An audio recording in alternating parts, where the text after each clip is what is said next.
स्वागत है आपका एक बार फिर से हमारे चैनल पे। मैं डॉक्टर आकाश सिंह तोमर। जैसा कि हमने पिछली वीडियो में बात की थी कि आयुर्वेद में कैसा काम करता है, आयुर्वेद में कौन कौन से सिद्धांत हैं और इसका चिकित्सा करने का जो आधार है वो क्या है, ये सब बात मैं आपसे कर चुका था। आज हम बात करेंगे कुछ जो बहुत ज़रूरी है हर एक विद्यार्थी के लिए जो आयुर्वेद का अध्ययन कर रहा है, जो आयुर्वेद का स्टूडेंट है, उस हर एक स्टूडेंट के लिए ये चीज़ें ज़रूरी है जो मैं आज बताना चाह रहा हूँ। तो सबसे पहले मैं आपको बताना चाहता हूँ कि स्वस्थ क्या है, किसे हम स्वस्थ बोलते हैं, किन व्यक्ति को हम स्वस्थ बोलते हैं कि वो स्वस्थ है। तो स्वस्थ की परिभाषा होती है सम दोष, सम अग्नि, सम धातु, मल क्रिया।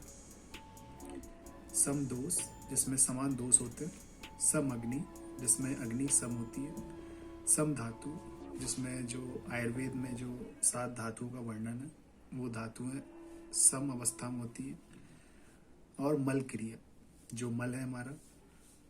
आयुर्वेद में जैसे 3 मल कहे गए हैं, एक हमारा श्वेद, एक मल, एक मूत्र। तो इनका समान रूप में रहना। प्रसन्न आत्मे इंद्रिय मनः स्वस्थ इति अभिद्यते।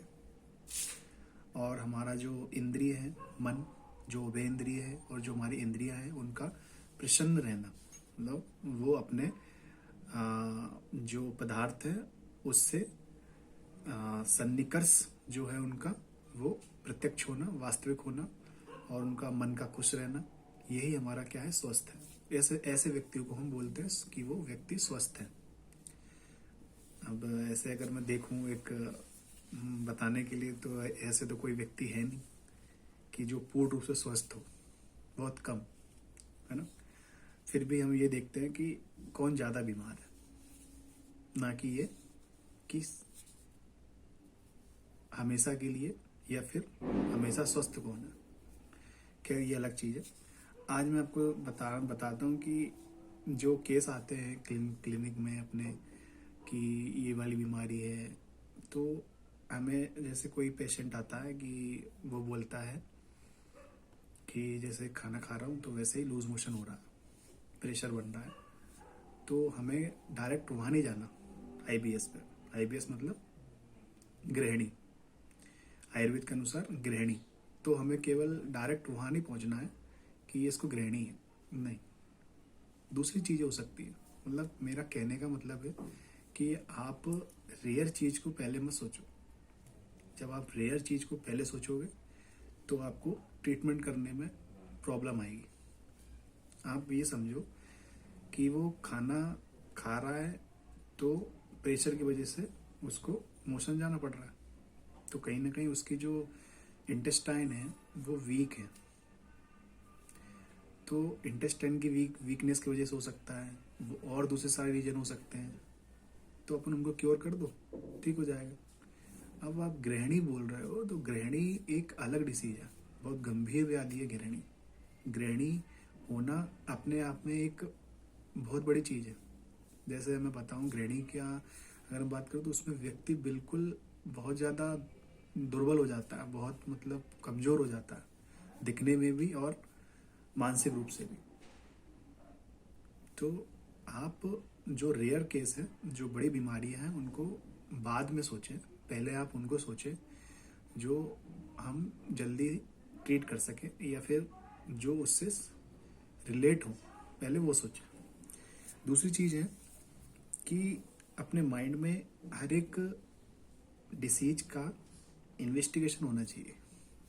मतलब डिफरेंशियल डायग्नोसिस जो टाइप की एक चर्चा हम करते हैं, डिफरेंशियल डायग्नोसिस, तो हमें ये पता होना चाहिए कि हम कौन सी डिसीज के रोगी को अलाउ करें, मतलब उसे ट्रीट करें, और कौन से रोगी के हम उसको रेफ़र करें या फिर हम उसको सजेस्ट करें कि आप इन डॉक्टर को दिखा लीजिए। क्योंकि एक डॉक्टर का सबसे पहला जो कर्तव्य है वो यही है कि वो अपने पेशेंट का क्योर कर सके, उसको बता सके कि उसके लिए क्या सही है।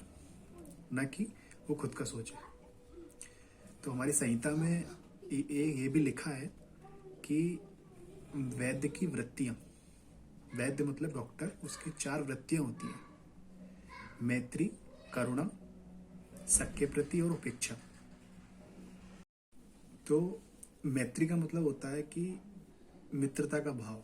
जो रोगी आ रहा है, आप उसकी बात को ध्यान से सुनो, उसे ध्यान से समझाओ, मित्रता का भाव रखो ताकि वो अपनी चीजें सारी बता सके। फिर होता है हमारा करुणा। करुणा का मतलब होता है उसके प्रति दयावान।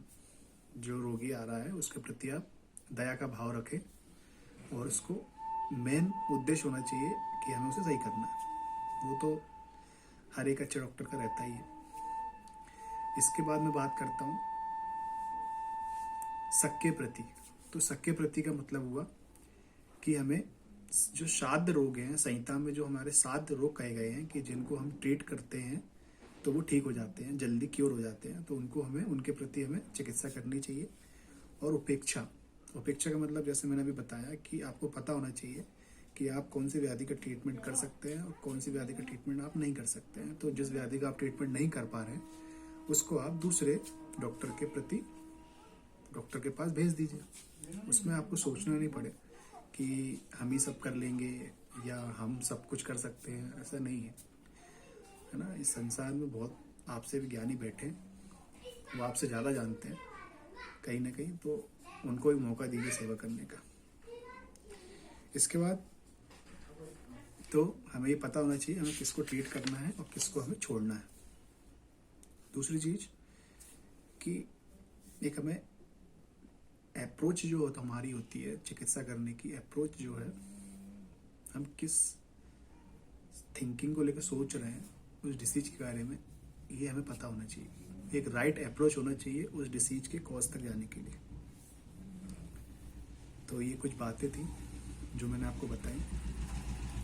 बाकी ट्रीटमेंट कैसे करना है वो सारे डॉक्टर्स का एक अपना अपना अलग बेसिक होता है, पर्सनल बेसिक होता है कि वो किस बेस को लेके डिसीज को ट्रीट कर रहे हैं। तो मैं यहाँ वो चीज़ बता के कुछ नहीं कर पाऊँगा। मुझे ये चीज़ बताना था आपको कि आयुर्वेद में है बहुत कुछ,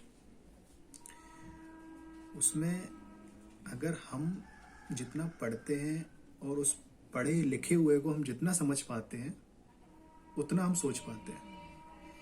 पर हम सोच नहीं पा रहा है उसका मतलब ये नहीं है कि संहिता में लिखा नहीं है। संहिता में लिखा है, आप नहीं समझ पा रहे हैं, हम नहीं समझ पा रहे हैं, उसकी गलती संहिता की नहीं है, वो हमारी पर्सनल गलती है। तो बहुत सारी बातें हैं जो हम आगे करते रहेंगे आयुर्वेद के बारे में, जैसे मैंने आज की और आगे फिर करूँगा। देखते रहिए। तो देखते रहिए। मैं डॉक्टर आकाश सिंह तोमर, फिर मिलेंगे अगली वीडियो में। Thank you.